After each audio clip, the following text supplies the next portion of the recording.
Hello, Mr. Parke Muth. How are you? I'm great. How are you? Good, thank you. Could you tell us something about yourself? Well, I went to the University of Virginia and never left, so I've been here for a very long time. I like to say since Thomas Jefferson, but not quite that long. So I went here undergraduate, graduate, and I've taught here, and I've been in international admission for about 14 years. And what do you think that makes UVA like a unique place for students to come and study?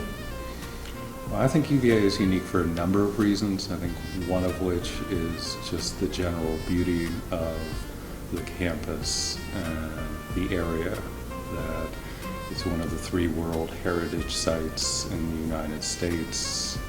The architect and founder of the university, Thomas Jefferson, created the university to create leaders who also want to give back. And I think we're one of the few schools in the world where every time we make an important decision, we say, well, what would Thomas Jefferson think? I'm not sure that other schools are looking to their founder for answers, but Thomas Jefferson was a genius, and he had a lot of good ideas, so we tend to look on that. And I'd say another factor is the honor system, that we have a completely student-run honor system in which we create a community of trust, where professors trust students to do their own work, where we have open testing, where you have a lot of freedom, but with that freedom comes responsibility, and the responsibility is to maintain yourself in an honorable way, and if you don't, then you're asked to leave the university. So I think creating that community and having it completely student-run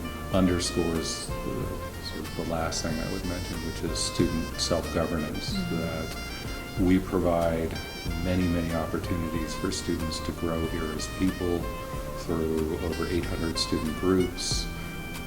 I trust our students immensely with many different projects, with many opportunities, because they seem to enjoy the responsibility and they seem to grow, and they want to take an active part in the society that is the university, but they also want to bring those skills with them when they leave.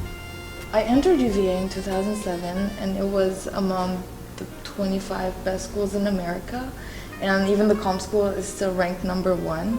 Could you tell us why the ranking is still as good? Part of what keeps our rankings high is that we're not sitting back and saying enough is enough. I think we're really trying to hire more professors, trying to create more opportunities both in and out of the classroom. I think our internship programs have grown dramatically. I think the career services office here is doing a much better job of helping students in a tougher global environment to look at different opportunities, both not only in the United States but all around the world. Could you tell us about how many countries are represented at UVA and how many Turks are here? I think about 110 countries overall, if you include all 4 years of undergraduate. Overall, we have about 850 undergraduate foreign national students. Of that, about 60 are Turkish.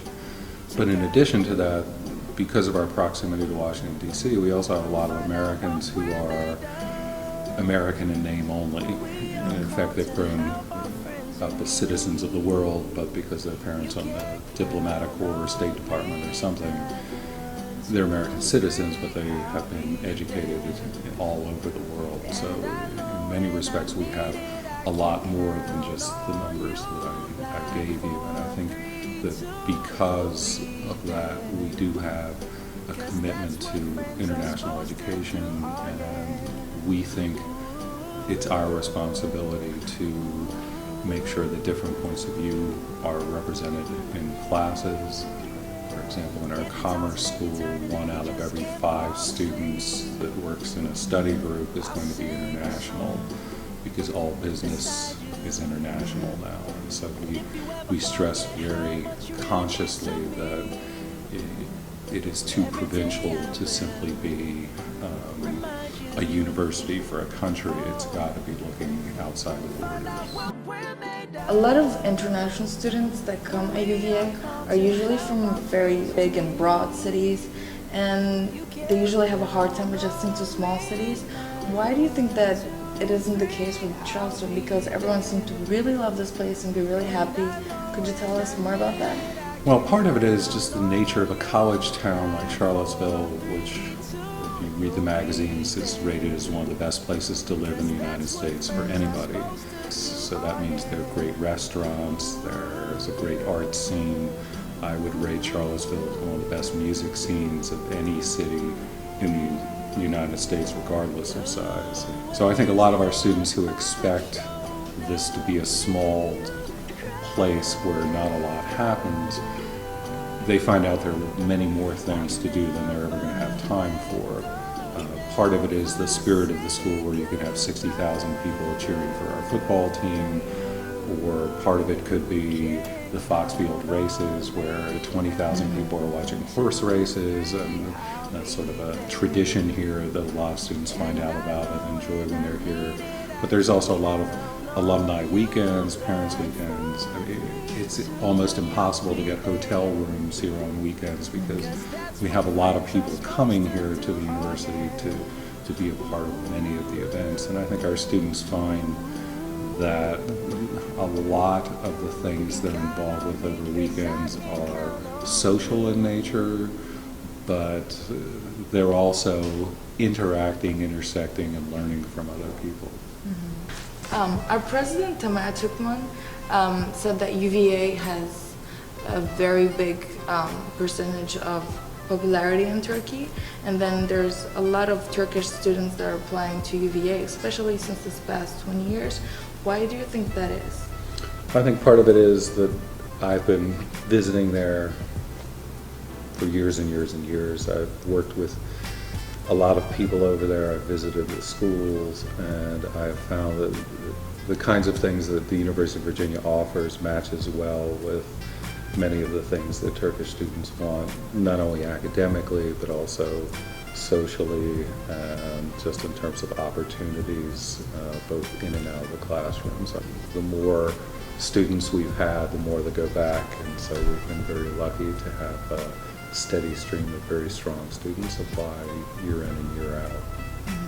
And what is your opinion of Turkish students? And also, we know that you keep in touch with a lot of alumni, and could you explain that connection? Well, I think part of the Turkish culture is very social, and I think I enjoy talking with our students when they're here and following up on them when they leave, and I think they enjoy updating me with their successes and changes and transformations. And so I think in part it's cultural, in part it is the nature of what I want to do, which is I don't want to just bring students here and have them leave. I mean, I want these students to make a positive change in Turkey. I am interested in the country, I'm interested in the politics, I'm interested in the way the world works, and they teach me a great deal about that, so I'm constantly trying to update my knowledge and what's going on with the recent elections, and I just had a bunch of emails from students and others about the election that happened this past week, having various opinions on that, and I think that's important for the students and the alumni to know that there's a person here that thinks and is knowledgeable about the culture, at least to the extent that I can appreciate some of the challenges they've overcome and some of the things that they might worry about that the traditional applicant might not. How do you think that UVA prepares students for success? Well, I think part of it is that we expect our students to become actively involved when they're here. In other words, they need to learn to balance their lives not only with what happens in the classroom, but our expectations are that they are going to do things outside the classroom. And I think many students will tell you they learn more about team building or leadership or about what they want to do with their lives through their interactions with others and through the activities here. So I think there are a lot of great places to get a great education. I think what happens here 24 hours a day is that we are providing students with kind of a platform on which to build skill sets, not just knowledge, and that the students are successful because they are comfortable interacting with a variety of people, they're comfortable stepping into leadership roles, and frankly, they're pretty comfortable with themselves. I think they come out of here pretty self-confident. I think they have great success in the classroom, and I think we're really lucky that the vast majority of students here come in very happy and leave very happy. I mean, when people ask me what I think is special about our students, I say it's the happiness quotient, that there are a lot of schools that are stress factories. I think our students balance their lives incredibly well with an understanding that it's not all about how many hours you spend in the library, that in order to be a CEO or a successful executive, part of it is learning how to interact with people, learning how to be a leader, and those are not things you necessarily learn by taking a test at the end of the day. It's things that you've learned by day-to-day interaction with people. I encourage students to certainly start their essays early in the summers, or because during the academic year it's really tough because you're involved in classes and you have a lot of activities and you're trying to spend time with friends, and then you're trying to write all these essays. So you're putting yourself under a lot of pressure by doing it that way. All right, thank you very much for your time. And thank you very much for your Thank questions. you. I'm sure all our students will appreciate all your words. Thank you.